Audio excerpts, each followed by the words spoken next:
नमस्कार, स्वागत है आप सबका दिन भर की तमाम बड़ी और अहम खबरों के साथ मैं हूं कवींद्र। शुरुआत हेडलाइन से। राज्यसभा ने चर्चा के बाद लौटाया जीएसटी बिल। वित्त मंत्री का सभी दलों को धन्यवाद, कहा दायरे से बाहर रहेंगे कृषि उत्पाद। टीएमसी और सीपीएम के संशोधन गिरे। रिजर्व बैंक ने किया किसान कर्ज माफी का विरोध, कहा बैंकों के साथ सरकारी खजाने पर पड़ता है असर, बढ़ता है महंगाई का खतरा।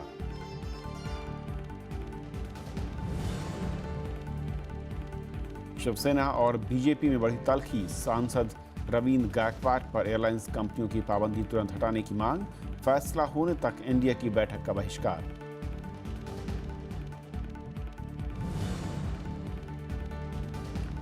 शुंगलू समिति की रिपोर्ट पर घिरी दिल्ली की केजरीवाल सरकार। बीजेपी और कांग्रेस ने मांगा मुख्यमंत्री का इस्तीफा, रिश्तेदारों को फायदा पहुंचाने के आरोप।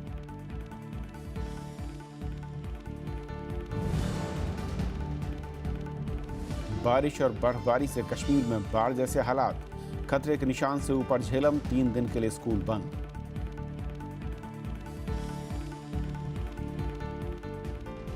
और आइए देखते हैं पहली खबर।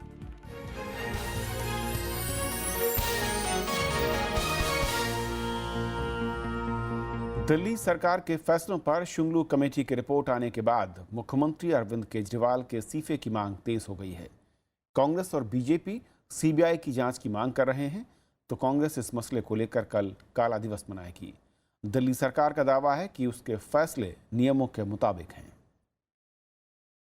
मुख्यमंत्री अरविंद केजरीवाल के लिए शुंगलू समिति की रिपोर्ट नई मुसीबत बनकर आई है। 269 पन्नों की रिपोर्ट में केजरीवाल सरकार के फैसलों में गड़बड़ियों का खुलासा हुआ है। कांग्रेस और बीजेपी ने मुख्यमंत्री के इस्तीफे की मांग तेज कर दी है। इन दलों का आरोप है कि मोटी तनख्वाह पर रिश्तेदारों की नियुक्ति के आरोप सही साबित हो गए हैं। आम आदमी पार्टी के पास कहने के लिए कुछ नहीं है। दोषियों के खिलाफ सख्त से सख्त कार्रवाई होनी चाहिए। इस पूरे मामले की सीबीआई जांच होनी चाहिए और दोषियों के खिलाफ क्रिमिनल प्रोसीडिंग्स जो है वो चलाई जानी चाहिए। इनके एडवाइजर्स को देखा जाए तो 42 लोगों को बगैर इनके एंटीसीडेंट्स वेरीफाई करे मिनिस्टर्स के साथ लगाए गए हैं।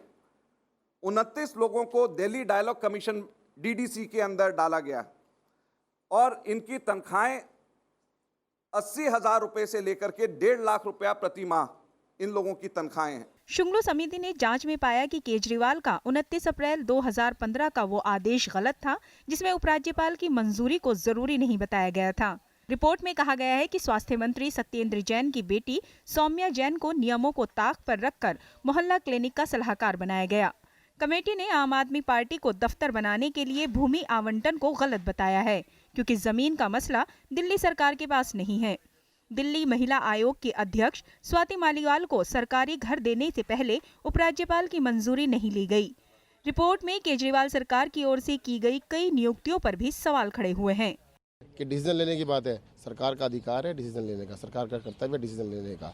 और 4 अगस्त 2016 से पहले जो संविधान था उसके हिसाब से काम किया गया है। 4 अगस्त को हाईकोर्ट ने कुछ चेंजेस किए हैं संविधान के अंदर। उन्होंने 239A को मानने से मना कर दिया है। ठीक है, वो सुप्रीम कोर्ट में लड़ रहे हैं। समिति कमेटी का गठन पूर्व उपराज्यपाल नजीब जंग ने किया था। समिति ने दिल्ली सरकार की 404 फाइलों की जांच की है। दिल्ली सरकार और उपराज्यपाल के अधिकार क्षेत्र का मामला सुप्रीम कोर्ट में लंबित है। हाईकोर्ट ने पिछले साल उपराज्यपाल को दिल्ली का सर्वेसर्वा माना था।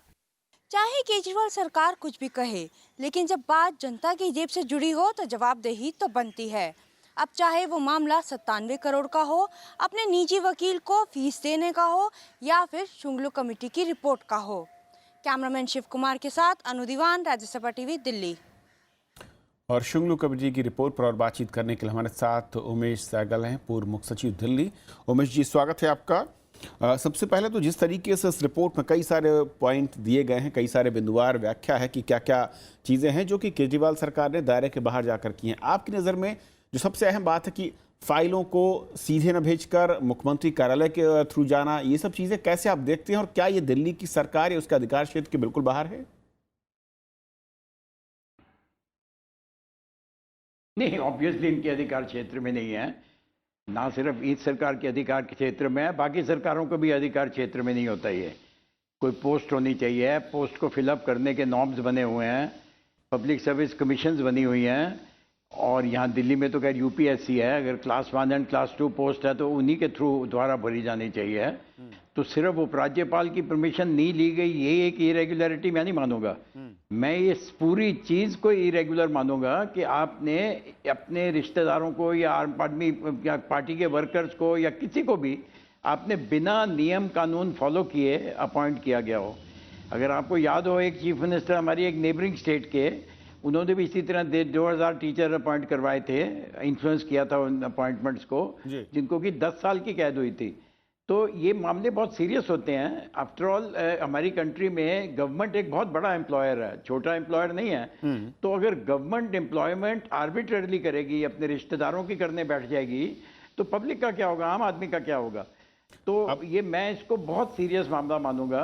जी, चाहे 80,000 तनख्वाह दी गई हो, चाहे 2 लाख दी गई हो, लेकिन तमाम बिंदुओं पर आगे कानूनी रास्ता क्या है, आगे फ्यूचर होगा क्या, सवाल ये उठता है सर। देखिए, 2 चीजें हैं इसमें, एक तो पॉलिटिकल एक्शन है, दूसरा एडमिनिस्ट्रेटिव एक्शन है। एडमिनिस्ट्रेटिव एक्शन आप पॉलिटिशियंस के खिलाफ तो ले नहीं सकते क्योंकि वो गवर्नमेंट सर्वेंट कॉन्ट्रैक्ट रूल से कवर नहीं होते हैं। हालांकि पब्लिक सर्वेंट्स हैं वो, मगर एज पब्लिक सर्वेंट्स उनके ऊपर लॉ लीगल एक्शन लिया जा सकता है। तो लीगल एक्शन तो कोई इन्वेस्टिगेटिंग एजेंसी इसको इन्वेस्टिगेट करे या कोई कंप्लेंट जाके सीधा कोर्ट के सामने रख दे जी। तो यही 2 चीज़ें इसमें हो सकती हैं। जो पॉलिटिकल एक्शन है वो तो देखिए पॉलिटिशियन ने डिसाइड किया। अब ये पहली चीज़ तो इसमें ये देखनी है कि कितने काम पब्लिक सर्वेंट्स की गवर्नमेंट सर्वेंट्स की कनाइवेंस के साथ हुए। जहाँ जहाँ पब्लिक गवर्नमेंट सर्वेंट्स की कनाइवेंस है वहाँ तो इमीडिएटली गवर्नमेंट को एक्शन लेना चाहिए और उनको सस्पेंड कर देना चाहिए, सिर्फ इस रिपोर्ट के बेसिस पे। जहाँ तक ये इन लोगों का एक्शन है, और अगर आपने जो पॉलिटिकल एक्शन लेना है, मिनिस्टर्स वगैरह भी डिसमिस हो सकते हैं, they hold office at the pleasure of the president. आप उनको शो कॉज नोटिस इशू करिए या उनको एक नोटिस दीजिए कि जवाब दें, क्योंकि उनको अभी तक हियरिंग नहीं दी गई है। उनको आप जवाब दें, और सिर्फ थ्रू आज तक या प्रेस में या आके जवाब देना जवाब नहीं माना जा सकता। आप प्रॉपर वे से उनसे जवाब मांगिए, या आप एक और कमीशन बनाने का फायदा नहीं है, क्योंकि आपके देखिए सीएजी इसमें थे, सेंट्रल विजिलेंस कमिश्नर इसमें थे, और तीसरे भी बहुत ही, तीनों से सुप्रीम कोर्ट जजेस के लेवल के कॉन्स्टिट्यूशनल अथॉरिटीज़ हैं, और तीनों नामी लोग हैं जो कि जाने जाते हैं अपनी सारी सर्विस में इसके लिए। अगर उन्होंने ऐसी रिपोर्ट दिया तो उनकी रिपोर्ट ठीक ही होगी, यानी सहगल साहब उसके ऊपर सीधा एक्शन गवर्नमेंट को लेना चाहिए। एक्शन लेने का काम अगेंस्ट तो सीधा एक्शन वो ले सकते हैं, पॉलिटिशियंस के अगेंस्ट उनके एक्सप्लेनेशन कॉल करके। एक्शन लेने का काम लेफ्टिनेंट गवर्नर के हाथ में या फिर केंद्र सरकार के हाथ में, क्योंकि राज्य सरकार तो अगर उसकी ही जांच हो रही तो एक्शन कैसे लेगी? नहीं, ये तो लेफ्टिनेंट गवर्नर के हाथ में है, ये सर्विसेज का मामला है। सर्विसेज का मामला लेफ्टिनेंट गवर्नर के हाथ में है। हालांकि अगर जो सीनियर पोजीशंस हैं उसके कईयों की अपॉइंटिंग अथॉरिटी तो सेंट्रल गवर्नमेंट होगी। जहां सेंट्रल गवर्नमेंट है, कोई आईएएस ऑफिसर या दानिश का ऑफिसर इन्वॉल्व है तो एक्शन सेंट्रल गवर्नमेंट लेगी। अगर कोई लोअर लेवल ऑफिसर्स इन्वॉल्व हैं तो उपराज्यपाल या चीफ सेक्रेटरी दोनों काफ़ी सक्षम है एक्शन लेने के लिए, और इस मामले में उनको एक्शन बिना मिनिस्टरों को कंसल्ट किए लेना चाहिए, क्योंकि मिनिस्टरों भी शक के दायरे में खड़े हुए हैं जी। तो जहां तक अफसरों का है सवाल, वो तो इमीडिएट एक्शन हो जाना चाहिए। जहां तक पॉलिटिशियंस का सवाल है, वहां तो अगर 7 केसेस सीबीआई को रेफर कर दिए गए हैं, और भी सिलेक्टिवली इनको केस चुनने चाहिए। जिस तरह अगर दिल्ली डायलॉग कमीशन में 27 आदमी अपॉइंट कर दिए गए हैं बिना नियम कानून फॉलो किए, तो इमीडिएटली उसमें केस रजिस्टर होना चाहिए और उसकी इन्वेस्टिगेशन होनी चाहिए। क्योंकि अगर ऐसा नहीं किया गया तो यही चीज़ होगी जो पहले स्कैम्स वगैरह में हुई थी, और ये सारे, क्योंकि जो डिफेंस अखबारों में आपका देंगे जाके, जब प्रेस के सामने देंगे वो तो यही देंगे वो एमसीडी इलेक्शन आ रही है, फला आ रहा है, डीगर। इसका इससे कोई मतलब नहीं है। फैक्ट्स का मतलब ना कोई इलेक्शन से मतलब है ना किसी और चीज से मतलब है। आप कह रहे हैं कि जो चीजें कमेटी ने पॉइंट आउट की हैं और जहां पर एक हेराफेरी या फिर के डोमेन में डाल देना चाहिए, नियमों की अवहेलना हुई, उस पर तुरंत कार्रवाई होनी चाहिए, और उसकी जिम्मेदारी जो है यानी कि अधिकार उपराज्यपाल और केंद्र सरकार के पास। बहुत बहुत शुक्रिया सर इस पूरे मसले पर हमारे साथ जुड़ने के लिए आपका।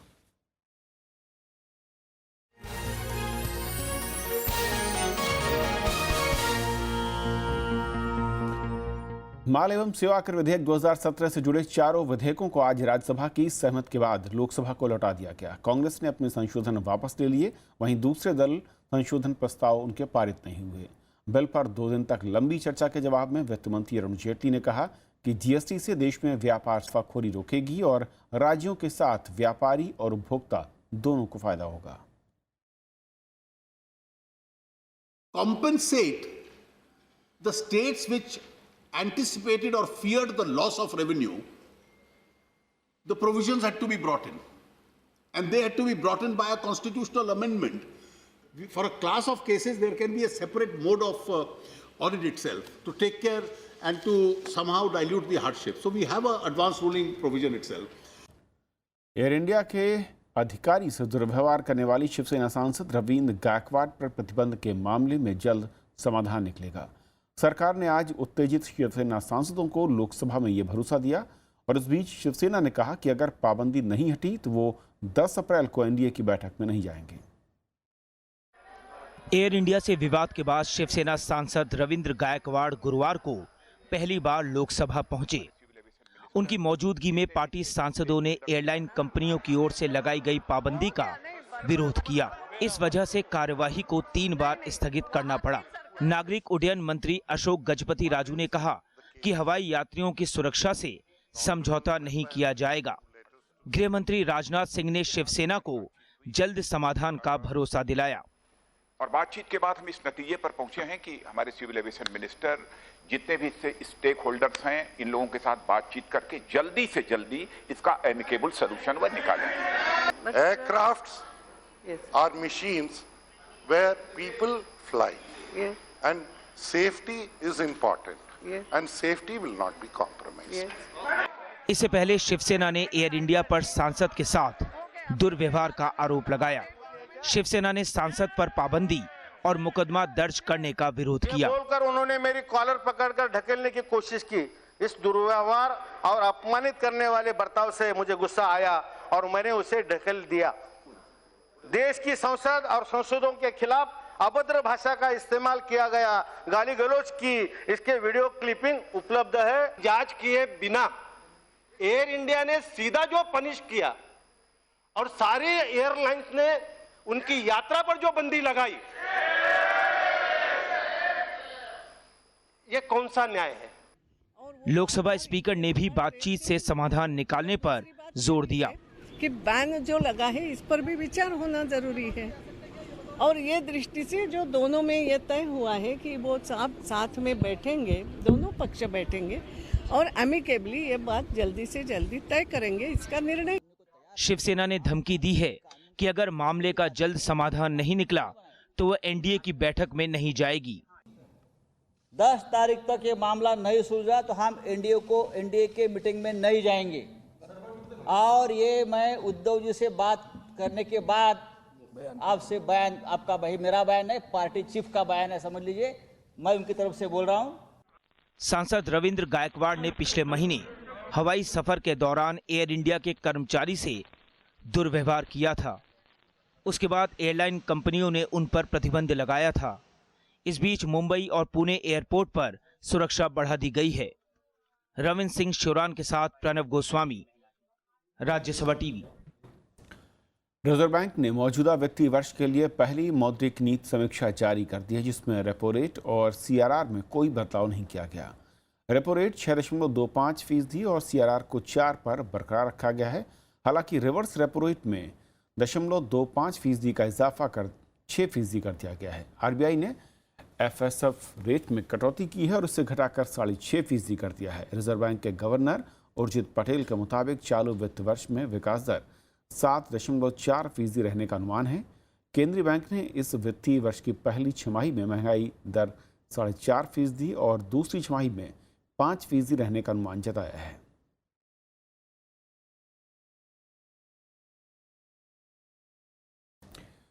जम्मू कश्मीर में बारिश और बर्फबारी के चलते सामान्य जनजीवन अस्त व्यस्त है। बारिश के चलते 3 दिन के लिए स्कूलों को बंद कर दिया गया है और प्रशासन ने लोगों को सतर्क रहने की सलाह दी है। इसी रिपोर्ट के साथ छोड़ जाते हैं।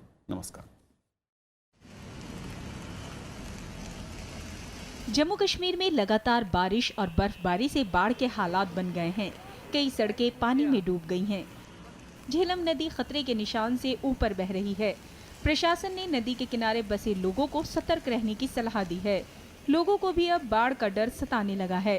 पानी हर जगह से है, लोगों को मुश्किलात हैं चलने में, और ऊपर से गाड़ियों का जो रश है उससे ज्यादा ही मुश्किलात में लोग आ गए हैं। स्कूल में गवर्नमेंट ने अनाउंस किया 3 दिन छुट्टी है।